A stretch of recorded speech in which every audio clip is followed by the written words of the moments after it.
Romanos capítulo 8, nós vamos estudar do verso 1 ao verso de número 9.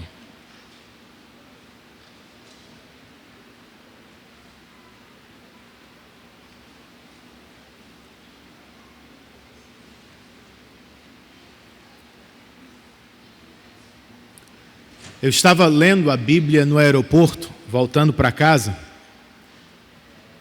quando do nada um senhor se aproximou e perguntou: "Você é cristão? É membro de que igreja?" Eu respondi: "Sim, eu sou membro da Igreja Presbiteriana do Brasil." Ele continuou: "E o que você está lendo?" Eu falei: "Eu estou lendo Romanos capítulo 8. Animado, porém parecendo surpreso, ele disse: "Romanos capítulo 8 está cheio do Espírito Santo. Os presbiterianos acreditam no Espírito?" Minha resposta foi bem mais longa, mas de forma resumida. Eu disse algo do tipo: "Irmão, sem o Espírito Santo a vida cristã seria inconcebível. Ou melhor, seria algo impossível de se experimentar." Você concorda comigo? É o que o apóstolo Paulo nos ensina ao início deste capítulo. De acordo com ele, os verdadeiros crentes são aqueles que andam ou vivem no Espírito Santo. Vamos ler o verso 5 para começar? Romanos 8 e verso 5, a palavra de Deus, o texto inspirado pelo Espírito de Deus, registra: "Quem vive segundo a carne tem a mente voltada para o que a carne deseja. Mas quem vive de acordo com o Espírito tem a mente voltada para o que o Espírito deseja." Vamos orar? Espírito Santo de Deus, agora que nos aproximamos de Tua palavra, Tua voz, nós queremos fazer das palavras do salmista as nossas nesta noite. Inclina os nossos corações para os Teus estatutos, ó Espírito, e faz-nos caminhar, viver nos Teus mandamentos. É o que te pedimos, em nome de Jesus. Amém.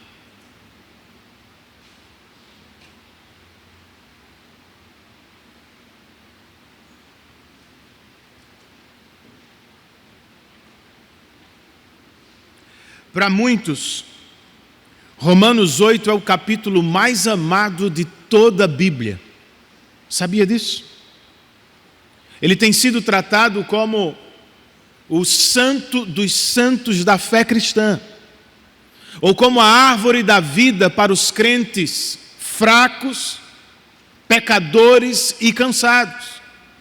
E eu entendo, faz todo o sentido do mundo, pois este capítulo nos resgata do vale da luta contra o pecado e nos leva ao topo da montanha da santificação. Como, Renan? Se a lei e seus sinônimos foram mencionados 31 vezes no capítulo 7, no capítulo 8, só na primeira metade, Paulo menciona o Espírito pelo nome 19 vezes. É uma boa notícia, irmãos. Nós não somos apenas habitados pelo pecado. Se somos crentes, nós também somos habitados pelo Espírito Santo de Deus. Assim, para usar as palavras do Dr. John Stott, A vida cristã constitui-se essencialmente em vida no Espírito. Trata-se de uma vida que é animada, sustentada, orientada e enriquecida pelo Espírito de Deus. Esse é o grande ensino desta porção. E é também a grande mensagem que eu quero destacar. Os verdadeiros cristãos são aqueles que vivem segundo o Espírito Santo do Senhor. Pastor, mas o que é viver segundo o Espírito? Bem, o apóstolo nos explica de maneira introdutória, nesta porção que vamos considerar. Primeiro, ele nos diz que os verdadeiros cristãos são libertos pelo Espírito. Verso 1, eu quero ler com vocês, por favor. Paulo escreve: portanto, agora já não há condenação para os que estão em Cristo Jesus. Embora todas as palavras deste verso sejam, por assim dizer, eternamente importantes, e por isso mereçam toda a nossa atenção, por causa do tempo, eu vou reparti-lo em 3 partes. Portanto, agora. A primeira palavra nos pede para olhar para o passado. E a segunda nos pede para olhar para o presente. Pensando no passado, lembre-se, nós nascemos sob a ira de Deus. Nós vivemos como escravos do pecado. Nós éramos condenados pela lei do Senhor. Tudo isso é verdade. Se estamos pensando no passado. Contudo, não é mais o que nos define no presente. Agora, não amanhã, agora, nós não estamos mais sob a ira do Senhor. Não vivemos mais sob o senhorio do pecado. Não somos mais tratados como os condenados pela lei de Deus. Por que não, Renan? Segunda parte. Porque já não há condenação. É uma expressão legal, irmãos, ou forense. E significa que diante de Deus,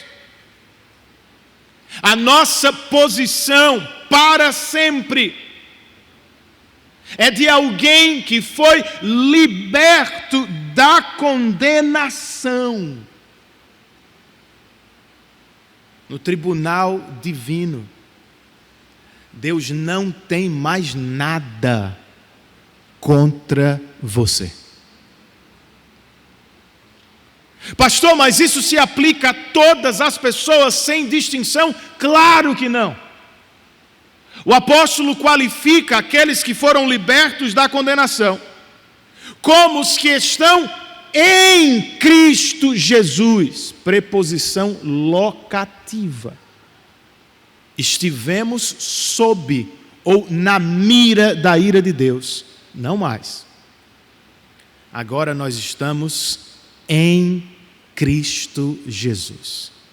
Para Paulo só há 2 tipos de pessoas no mundo: os que estão em Cristo e, portanto, longe da condenação de Deus, ou os que estão fora de Cristo e, portanto, ainda na mira da condenação da lei do Senhor. Como foi que tudo aconteceu? Ou melhor, como foi que a gente passou de condenados pela lei para livres da condenação de Deus? Os versos 2 e 3 nos explicam, irmãos. Paulo escreve: porque por meio de Cristo Jesus, A lei do Espírito de vida me libertou da lei do pecado e da morte. Porque aquilo que a lei fora incapaz de fazer, por estar enfraquecida pela carne, Deus o fez, enviando o seu próprio Filho, à semelhança do homem pecador, como oferta pelo pecado. E assim condenou o pecado na carne. São duas respostas. Perceberam? Elas estão marcadas pelos porquês. Por que é que não estamos mais sob a condenação da lei de Deus? Primeiro, diz Paulo, é porque a lei do Espírito de vida me libertou da lei do pecado e da morte. Por lei do pecado e da morte, Paulo tem pelo menos duas coisas em mente: a morte como pagamento pelo pecado e o poder e influência escravizadores do pecado em nossas vidas. Por lei do Espírito, de modo semelhante, ele também tem pelo menos duas coisas em mente. Paulo está falando, de um lado, do Evangelho, ou de como por meio de Cristo Deus nos libertou da condenação do pecado. Mas ele também está falando de santificação, ou de como, por meio do Espírito, Deus nos liberta progressivamente da influência e do poder do pecado. Por que estamos livres da condenação? Segundo a resposta de Paulo, porque aquilo que a lei fora incapaz de fazer, Deus fez. Entenda, o problema não é a lei de Deus. De acordo com Paulo, o problema é a carne, ou a natureza pecaminosa que temos. Sem o Espírito, nós jamais podemos cumprir a lei de Deus com perfeição. Logo, a solução para a nossa condenação não é o que fazemos, é Deus e o que Ele fez por nós.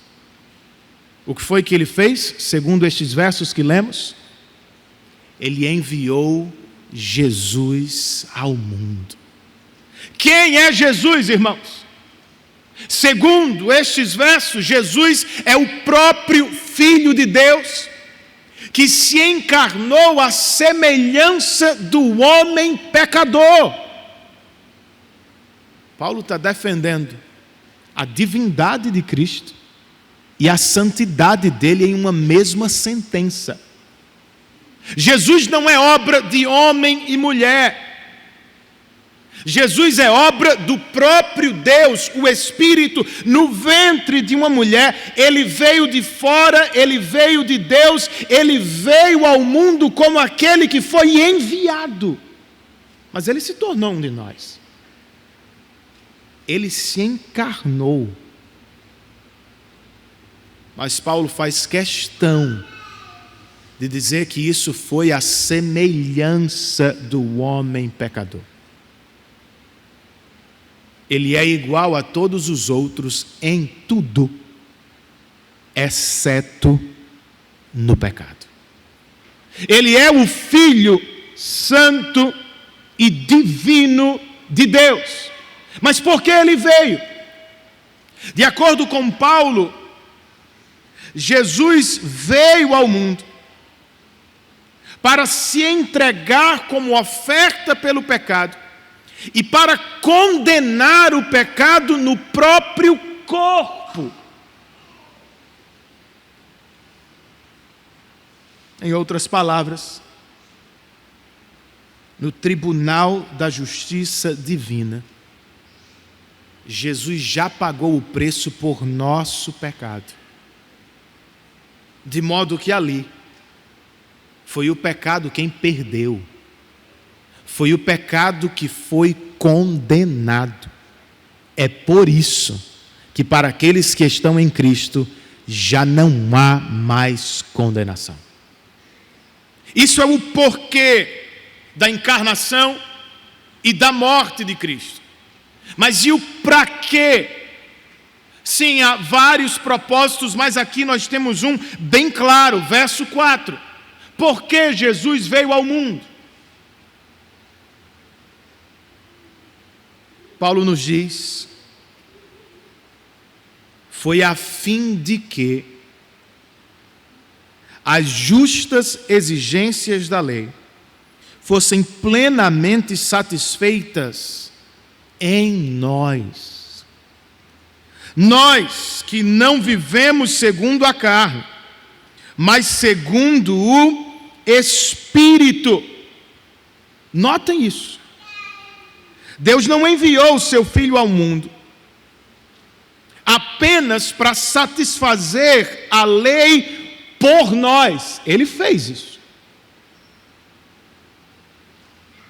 O que Paulo está dizendo é mais. Jesus foi enviado ao mundo também para que as exigências da lei de Deus fossem satisfeitas em nós. Em outras palavras, Ele não veio só nos conquistar justificação diante de Deus. Ele veio nos dar santificação por meio de seu Espírito. E nós estamos falando de uma promessa antiga, irmãos. Para ficar com uma passagem apenas, o profeta Ezequiel prometeu: darei a vocês um coração novo e porei em vocês um espírito novo. Tirarei de vocês o coração de pedra e lhes darei um coração de carne. Porei o meu espírito em vocês e os levarei a agirem segundo os meus decretos e a obedecerem fielmente às minhas leis.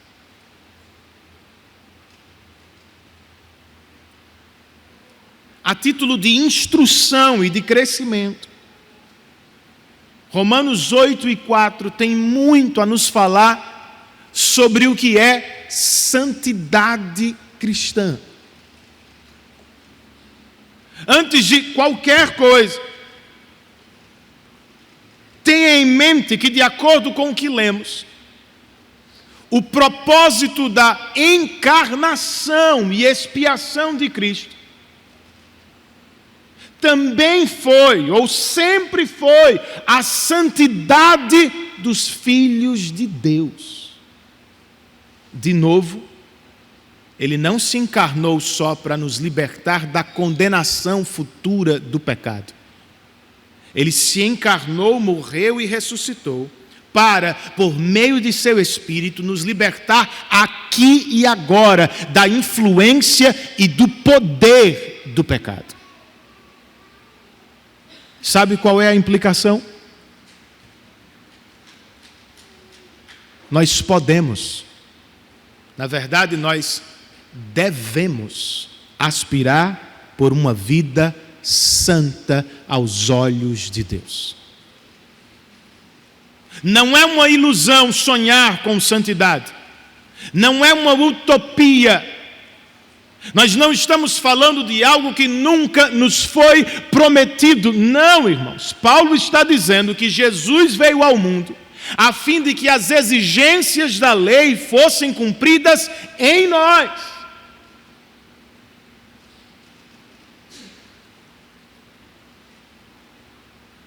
Jesus veio nos libertar também do domínio do pecado, a fim de que sejamos cada vez mais santos aos olhos do Pai. Segundo, entenda que santidade basicamente é cumprir a lei de Deus. Se alguém lhe perguntar, amigo, irmão, o que é santidade? É cumprir a lei de Deus. Essa é a resposta que damos aos antinomianos. Lembram-se deles? daqueles que desprezam a lei moral de Deus como regra de vida. Não, não. Nós não rejeitamos a lei moral de Deus. Não a desprezamos. Ela não está esquecida, não. A lei moral de Deus deve ser perseguida, vivida e cumprida por todos aqueles que se dizem crentes no Senhor Jesus. Nós não estamos falando de base para justificação ou salvação. Nós estamos falando de prova de justificação e salvação. Se de fato fomos salvos por Cristo Jesus, nós vamos desejar ser como Ele foi. Um cumpridor e não um quebrador da lei de Deus. Tenha em mente também que santidade é uma obra de Deus. Se no capítulo 7, Paulo nos diz que é difícil cumprir a lei, porque ainda somos habitados pelo pecado. No capítulo 8, ele nos promete que isso é possível, porque o Espírito nos foi dado. O Espírito Santo, irmão, não é aquele que apenas lhe dá vida espiritual e depois some do mapa. Não. O Espírito que concede vida também a nutre, também a sustenta, também a desenvolve. É claro que nós temos parte nisso. É óbvio que precisamos lutar para crescer em santidade. Contudo, por agora, eu quero que você se lembre, nós não estamos sozinhos na obra da santificação. Se por obra de Cristo Deus nos declarou justos em seu tribunal, por obra constante do Espírito, Deus nos fará santos aos seus olhos. Nós não estamos sozinhos. E infelizmente, não é como todos os crentes creem. Sabiam disso? Muitos acham que estão sozinhos na obra da santificação e até pior, na obra da salvação. E é por isso que eles vivem eternamente em uma gangorra espiritual. Ora salvos, ora perdidos. Ora livres, ora condenados. Não, irmãos. Nós ainda estamos em processo de santificação, é verdade. É por isso que vencemos e perdemos algumas batalhas contra o pecado. No entanto, nada disso muda a nossa posição diante de Deus. Do que é que eu estou falando, gente? Portanto, agora, já não há condenação para os que estão em Cristo Jesus.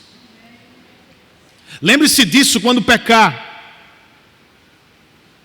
E de quando Satanás surgir para acusá-lo. Você pode até concordar com ele em algo. Não, nós não somos perfeitos. Nós somos fracos e incapazes de agradar a Deus perfeitamente. Até aí, basta. Em algum momento desta conversa você precisa lembrar: nós não somos salvos pelo que fizemos ou deixamos de fazer. Nós somos salvos pelo que Deus fez por nós em Cristo. De acordo com o texto que acabamos de ler, Deus enviou seu Filho ao mundo não para nos condenar, mas para condenar nosso pecado na cruz do Calvário. Você precisa se lembrar ainda que nós não somos salvos porque somos capazes de manter uma santidade irretocável. Não podemos. Nós somos salvos Porque Deus nos declarou justos em Cristo, o Santo de Deus. É porque estamos nele que agora já não há mais condenação sobre as nossas vidas. Lembre-se disso. Quando for criticado por irmãos e por amigos e colegas lá fora,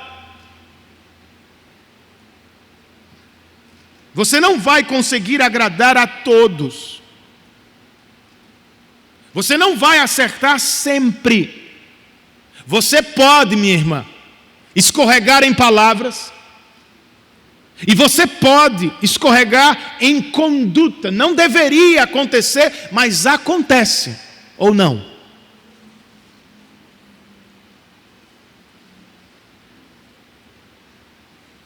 Que nada nem ninguém lhe esmague o coração ou a mente com a culpa.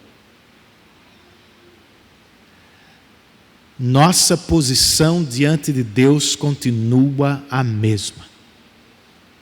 Agora, já não há mais condenação para aqueles que estão em Cristo. Quer os irmãos entendam ou não isso, quer sejam mais misericordiosos ou críticos, quer nos agradeçam pelo que fizemos, quer se esqueçam de tudo que já fizemos, não importa. Nosso status diante de Deus não muda. Nós fomos aprovados por Ele e para sempre estamos seguros em Cristo Jesus. A mesma lógica se aplica aos adolescentes, aos jovens e aos adultos lá fora que sofrem com as pressões mundanas. Será que vão me aceitar? Será que vão me receber bem? Será que eu estou na moda? Será que eu sei usar o vocabulário do momento? Será que vão gostar da minha postagem? Será que vão aplaudir o que eu disser? Será? E daí se não gostarem? Que diferença faz se não te receberem? Se não curtirem a tua foto? Se não te aplaudirem? Se não te abraçarem? O que é isso? Se comparado à verdade de que em Cristo já não há mais condenação para mim e para você. Deus já nos recebeu, irmãos, e Ele jamais nos lançará fora. Lembre-se disso quando o sofrimento bater à sua porta.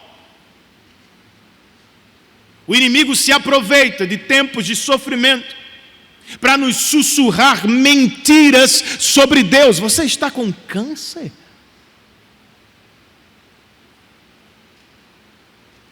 Está doente? Você vive uma crise financeira? Bem, será que Deus te ama mesmo?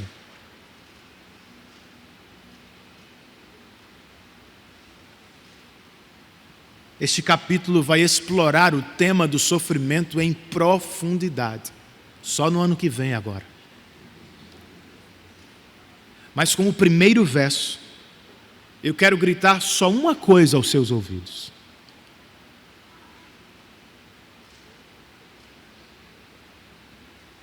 O sofrimento, qualquer que seja ele, não pode se comparar à realidade que temos em Cristo. Já não há mais nenhuma condenação sobre nós. O que é um casamento conturbado? Me diga. O que é um tratamento difícil? O que é um filho incrédulo e rebelde? O que é viver uma crise financeira temporária se comparado à verdade de que em Cristo já não há mais condenação sobre nós?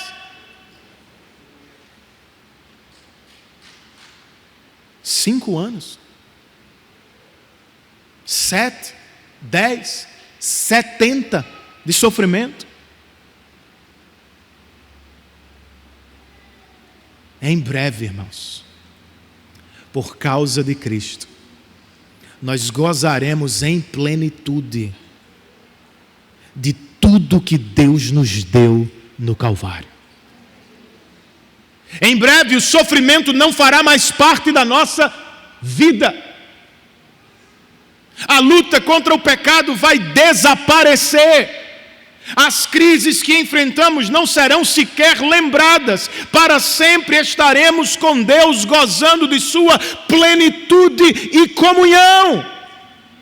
Então aguente firme. E olhe para frente.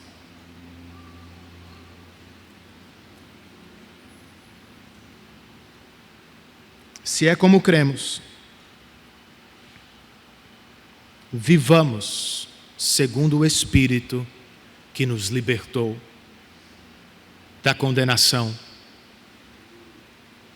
e do domínio do pecado. Em segundo lugar, Paulo nos ensina aqui que os verdadeiros cristãos são voltados para o Espírito.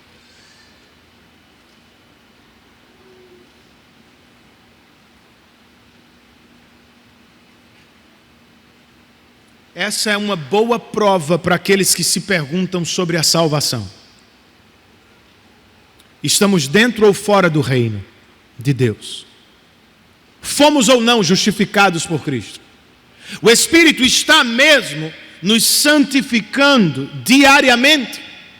O verso 5 é um excelente ponto de partida, irmãos.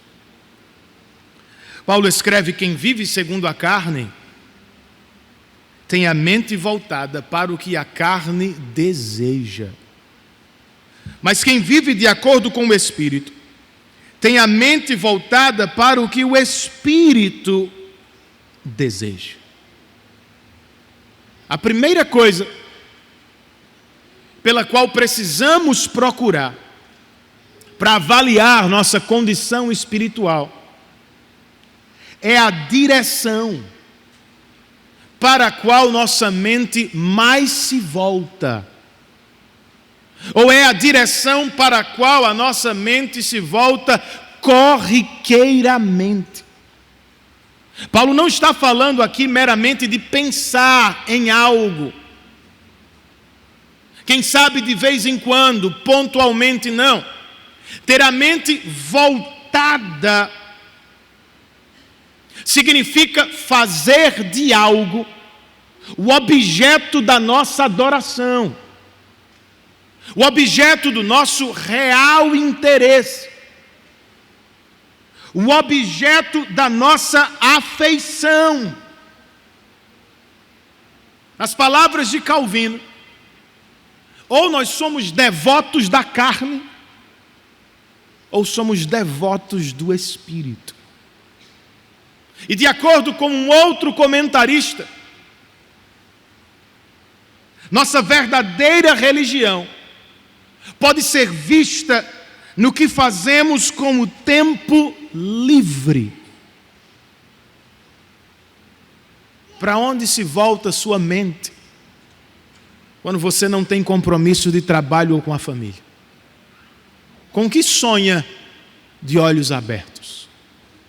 O que encanta o seu coração? O que lhe vem à mente ao acordar? O que ainda está lá antes de dormir? Para onde corre o nosso coração quando ele pode correr livremente? Uma segunda coisa que devemos considerar, se estamos realmente preocupados com o estado espiritual da nossa alma, surge no verso 6.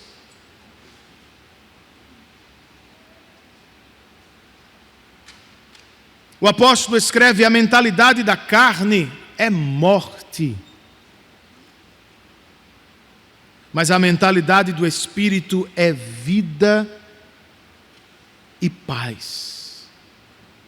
São consequências concretas, palpáveis. Aos que têm a mente voltada para a carne ou para o pecado, não lhes resta outra coisa senão morte, aqui e na vida futura. Eles jamais se darão satisfeitos aqui, e suas vidas sempre apresentarão traços de morte, incompletude, insatisfação, vazio.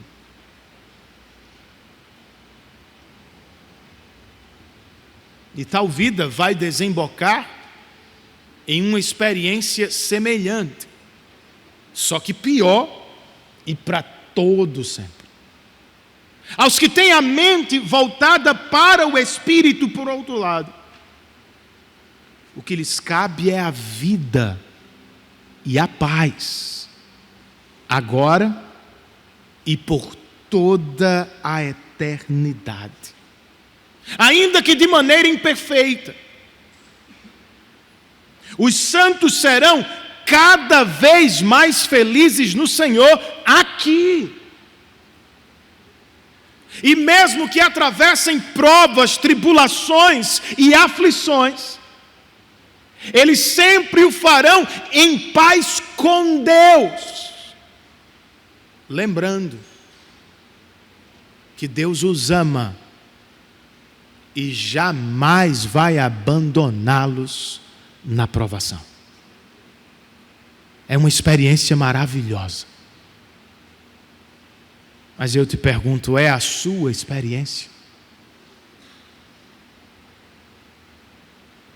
Avalie-se, de acordo com Paulo, usando a mente.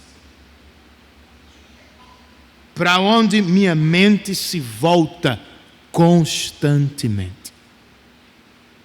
Qual é o objeto de seu maior interesse?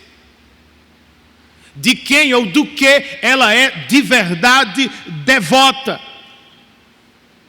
Para saber onde está espiritualmente, se dentro ou fora do reino.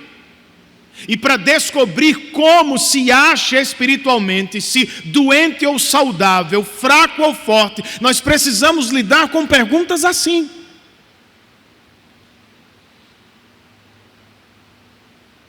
Os que vivem segundo a carne, ou sob a influência de sua natureza pecaminosa, naturalmente se voltam para o que a carne deseja. E os que vivem segundo o Espírito, ou seja, os que nasceram de novo por obra do Espírito, sobrenaturalmente terão suas mentes inclinadas para as coisas do Espírito.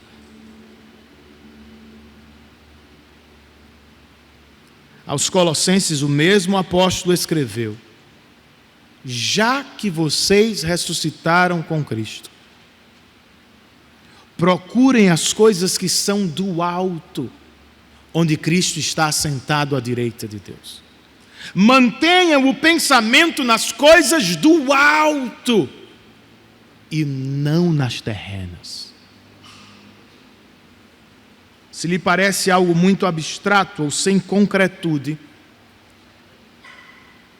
volte-se para os resultados da direção de sua mente. A mentalidade da carne é a morte, a mentalidade do espírito é a vida. Diga-me, o que você mais percebe em sua própria vida? Pense no caso concreto das preocupações da vida. Se preocupar, irmãos, é parte comum da nossa experiência. Você se preocupa com a família e eu me preocupo com a igreja. Tem que ser assim.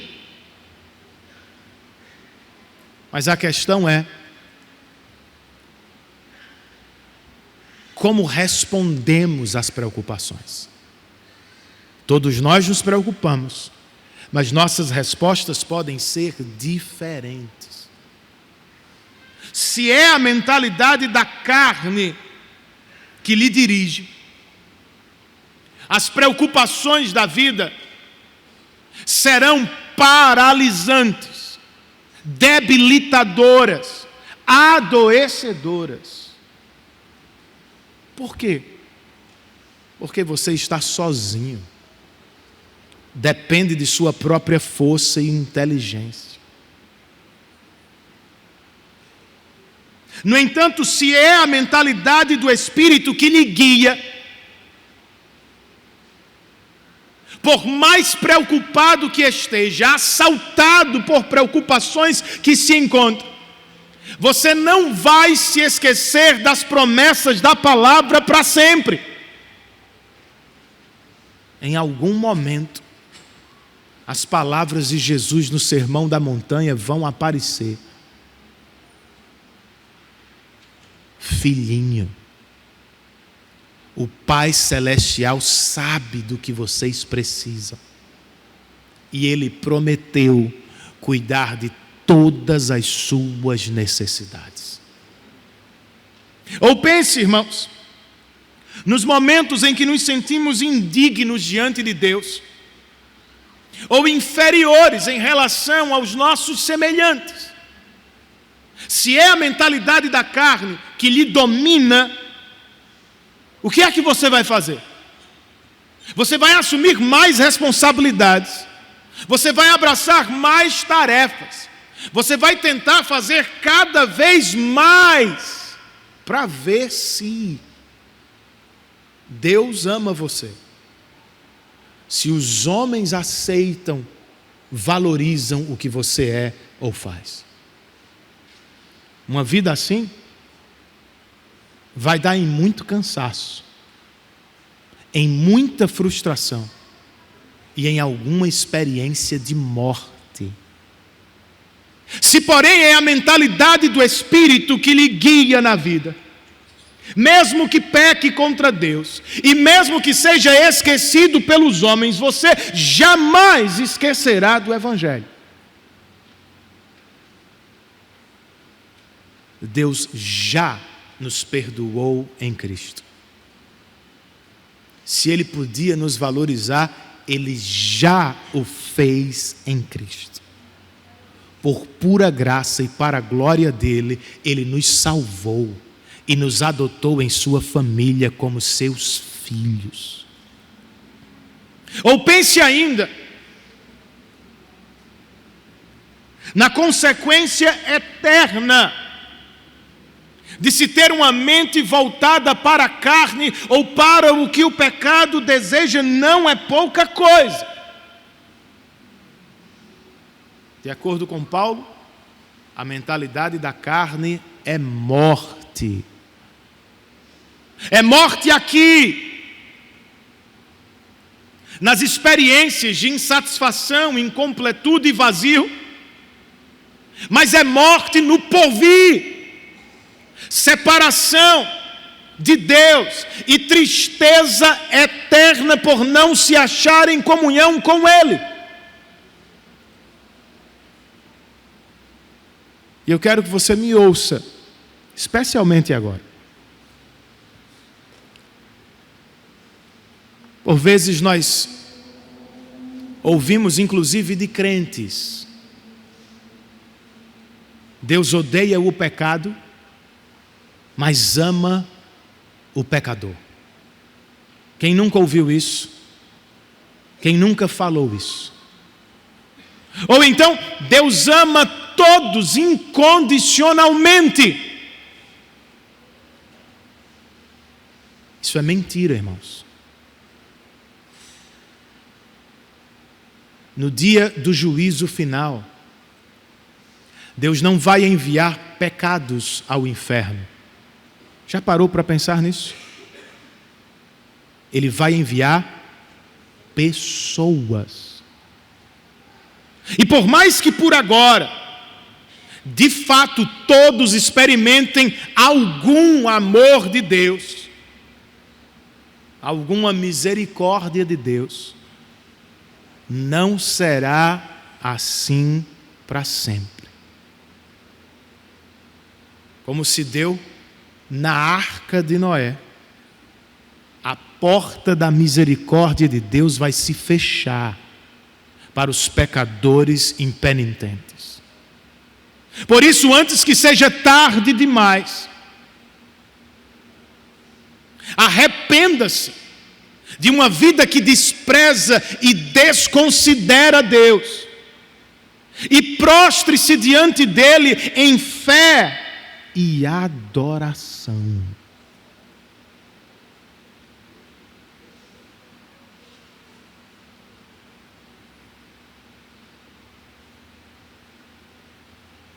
Para terminar, Paulo ainda nos diz neste texto que os verdadeiros crentes são dominados pelo Espírito. Só um crente pode dizer algo desse tipo, alegremente.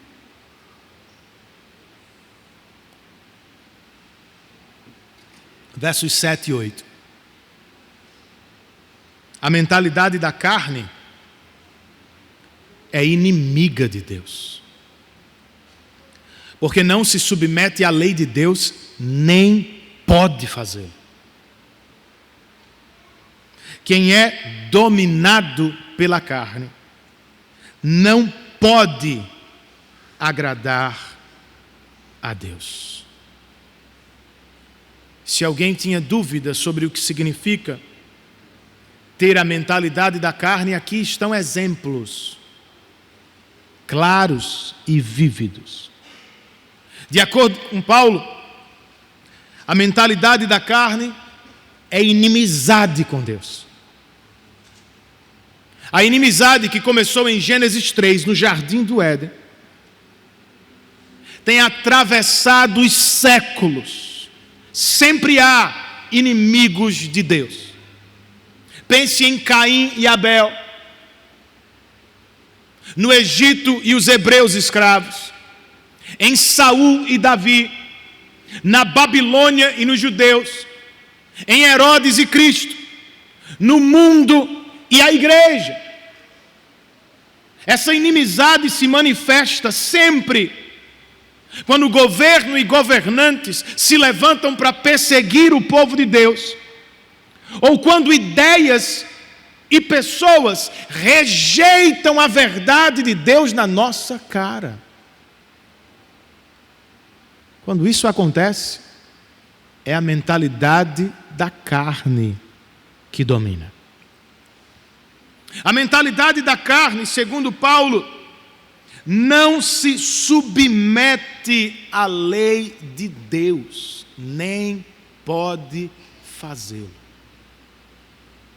Os incrédulos, às vezes, obedecem ou se conformam à lei de Deus. Não é novidade. E é por isso que às vezes nós dizemos ou ouvimos coisa do tipo: olha, eu acho que ele é crente e nem sabe. Ou então, fulano não é crente, mas vive melhor do que um crente, no que diz respeito ao seu padrão moral. O camarada é incrédulo, mas ele pode se conformar à lei de Deus, pontualmente. Em alguma situação da vida, ele pode parecer mais santo do que eu. Mas a questão não é essa, irmãos.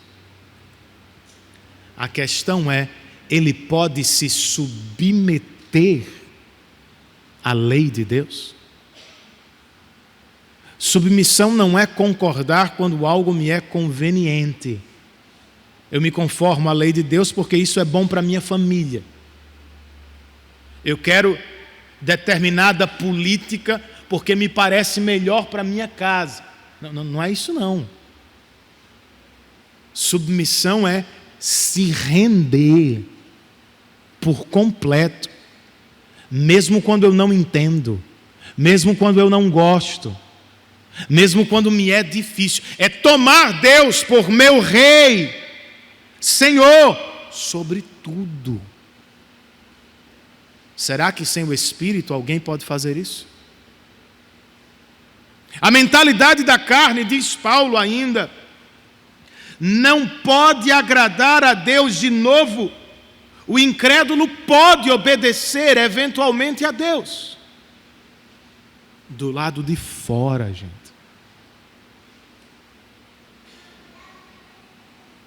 Mas para Deus a questão nunca é meramente a externa. Jesus nos ensinou um bocado sobre isso no Sermão da Montanha. Deus não avalia só o que falamos ou fazemos. Ele avalia todas as motivações por trás do que falamos e fazemos. Então a questão não é meramente se o incrédulo pode eventualmente obedecer à lei. A questão é por que ele o faz. Ele obedece livre de interesse para agradar a Deus ou ele faz por si próprio? Sem o Espírito, ninguém pode agradar a Deus como Deus espera. Porque ainda se está sob o domínio da carne. É o pecado que ainda governa mente e coração, e tal mentalidade é inimiga de Deus. Detesta Deus. Todos estão na mesma condição?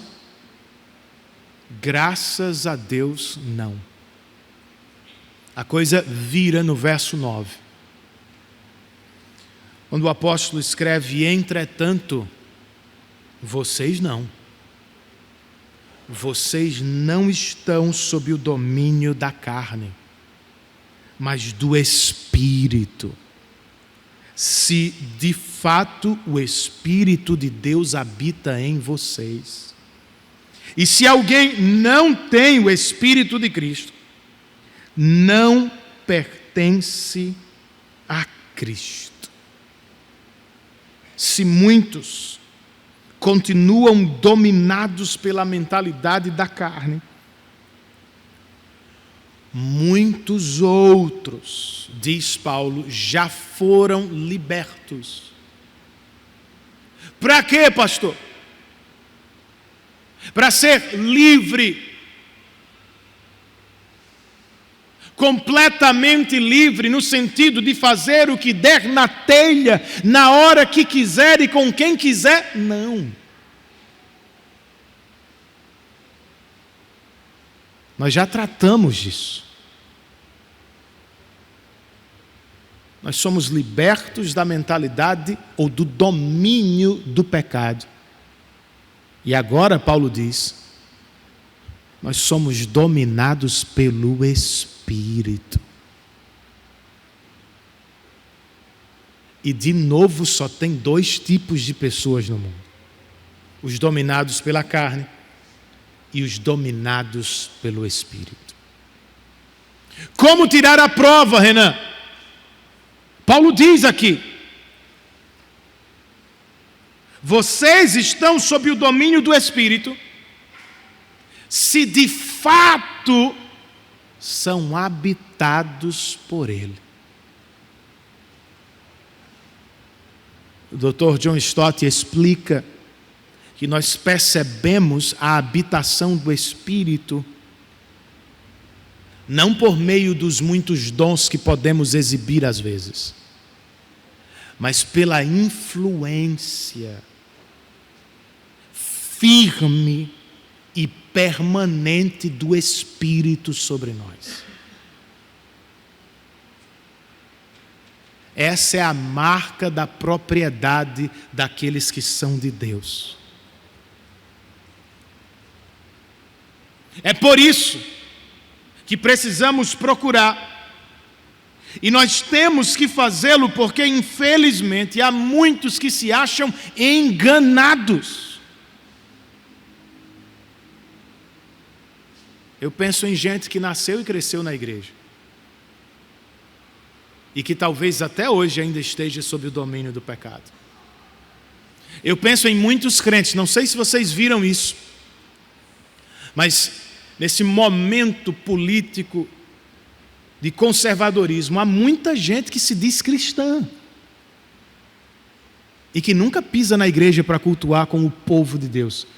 Eu conheci pessoas assim: não, eu sou cristão, não lê a Bíblia, não cultua com o povo de Deus, não tem o mínimo de compromisso com Deus, mas lhe é conveniente. A pauta de determinado grupo lhe é conveniente.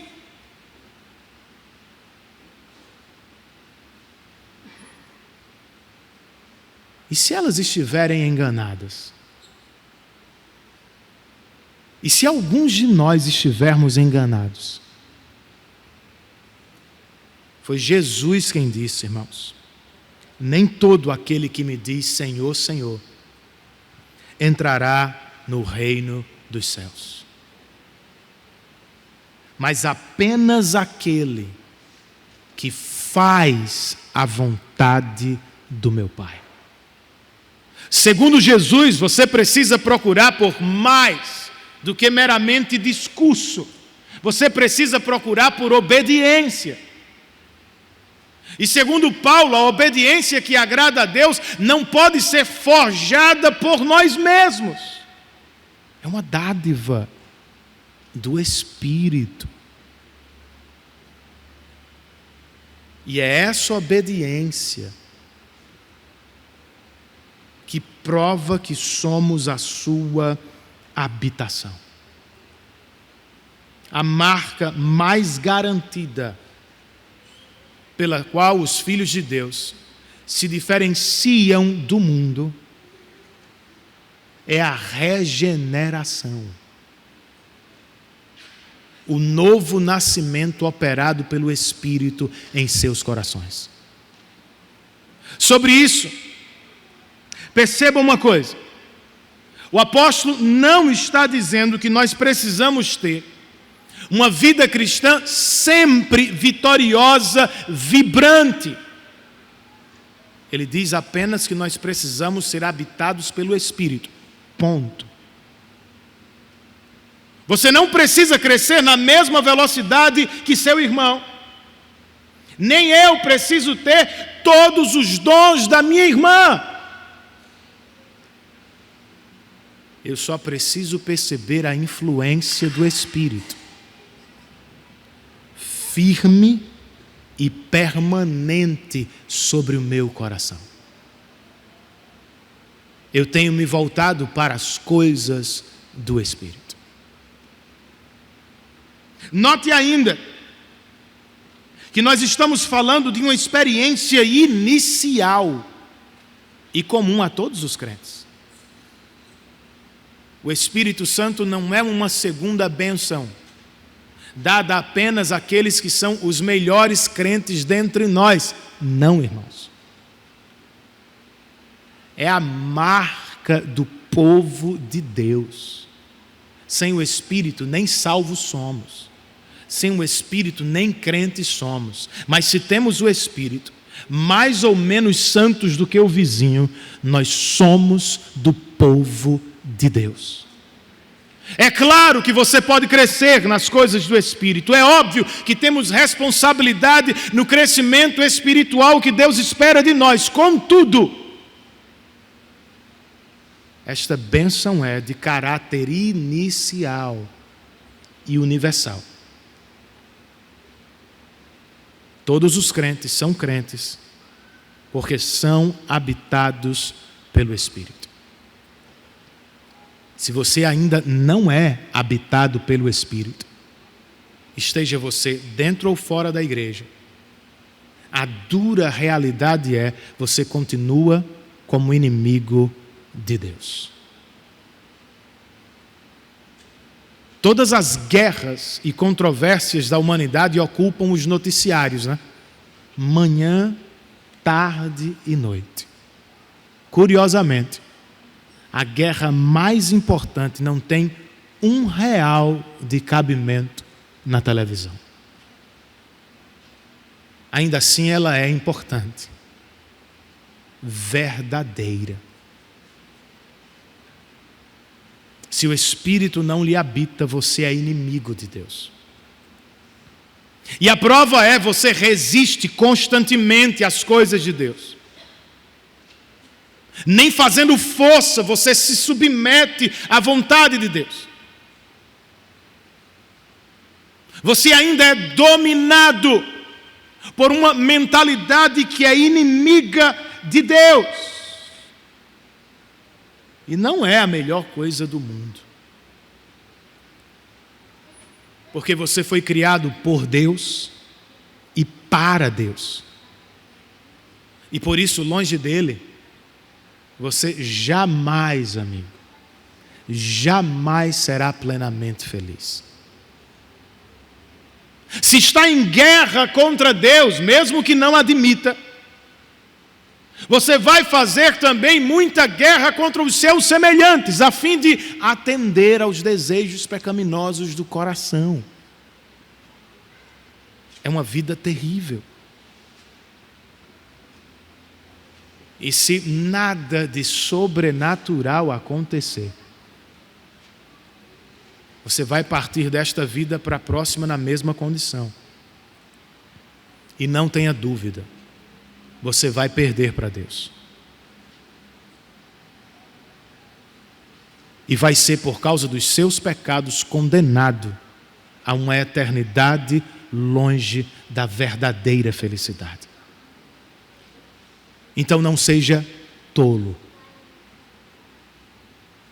Se o Espírito Santo está lhe dando hoje, quem sabe pela primeira vez, ouvidos para ouvir o Evangelho, olhos para ver a Cristo como seu Salvador, clame a Deus por salvação.